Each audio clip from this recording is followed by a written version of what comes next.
गायत्री माता जयति जय गायत्री माता, सतमार्ग पर हमें चलाओ जो है सुखदाता।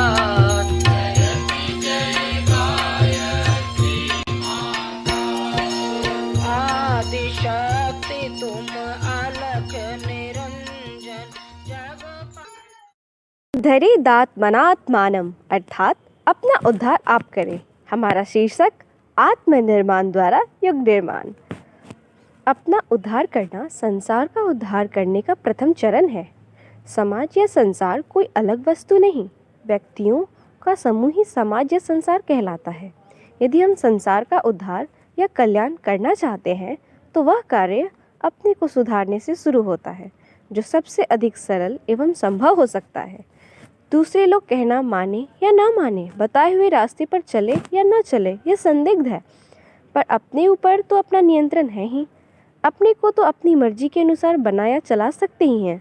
इसलिए विश्व कल्याण का कार्य सबसे प्रथम आत्म कल्याण का कार्य हाथ लेते हुए ही आरंभ करना चाहिए।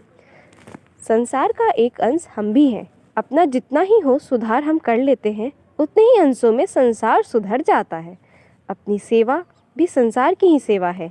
एक बुरा व्यक्ति अनेकों तक अपनी बुराई का प्रभाव फैलाता है और लोगों के पाप तापों एवं सुख संतापों में अभिवृद्धि करता है।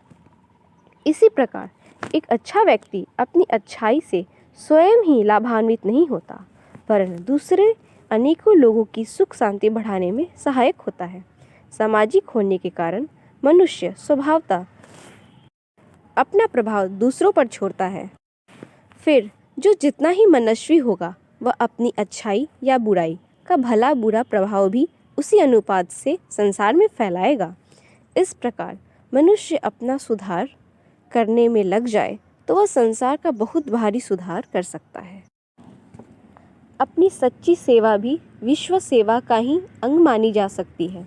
संकुचित भौतिक स्वार्थों की इसलिए ऋषियों ने निंदा की है कि उनमें ग्रस्त होकर मनुष्य अपने धर्म कर्तव्यों की उपेक्षा करने लगता है।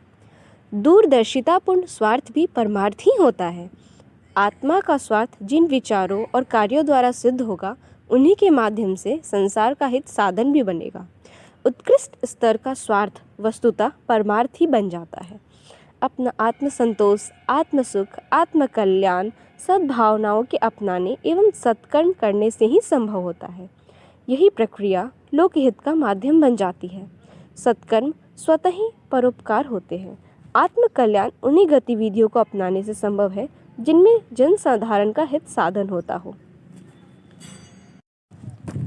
मानव जीवन का सदुपयोग परमार्थ से है। परमार्थ का तात्पर्य है सच्चे स्वार्थ की साधना। झूठा स्वार्थ वासनाओं और तृष्णा से ग्रसित होकर अकर्म या कुकर्म करने से माना गया है।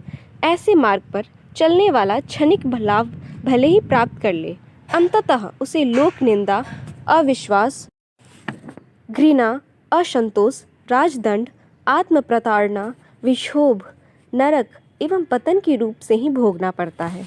इसलिए मनीषियों ने उसे निंदित एवं हेय ठहराया है।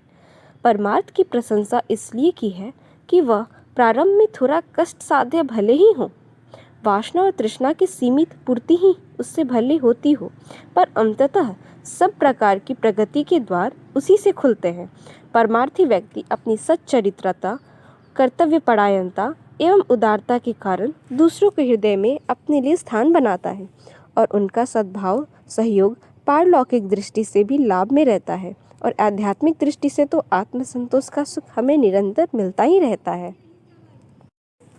अपने जीवन को सार्थक बनाने की दृष्टि से भी और विश्व हित साधन का पुण्य परमार्थ करने की दृष्टि से भी हमें सबसे पहले यह प्रयत्न करना चाहिए कि अपना व्यक्तित्व निर्दोष, निर्मल एवं निष्पाप हो। दोष, पाप और मल ही हमारी प्रगति में सबसे बड़ा बाधक है। उन्हें जितना ही हटाया या मिटाया जाएगा, उतनी ही अंतर ज्योति प्रदीप्त होती चलेगी और उसके प्रकाश में जीवन का प्रत्येक पहलू प्रकाशवान बनता चलेगा। इस प्रकाश में भौतिक एवं आत्मिक प्रगति की सभी समस्याएं अपने आप ही सुलझती चली चलेंगी। अध्यात्म विद्या का प्रथम सूत्र वह है कि प्रत्येक भली बुरी परिस्थिति का उत्तरदायी हम अपने आप को मानें, बाह्य समस्याओं का बीज अपने में ढूंढें और जिस प्रकार का सुधार बाहरी घटनाओं, व्यक्तियों एवं परिस्थितियों में चाहते हैं उसी के अनुरूप अपने गुण, कर्म, स्वभाव में हेर फेर प्रारंभ कर दें। भीतरी सुधार बाहरी समस्याओं को सुधारने में सबसे बड़ा, सबसे प्रभावशाली उपाय सिद्ध होता है।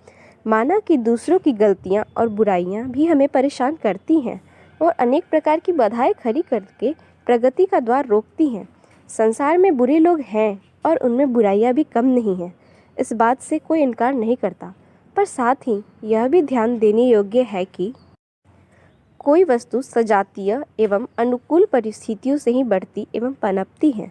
बुराई को अपना रूप प्रकट करने का अवसर तभी मिलेगा जब वैसा ही बुराई अपने अंदर भी हो। अपना स्वभाव उत्कृष्ट हो तो बुरे लोगों को भी झक मारकर निरस्त होना पड़ता है।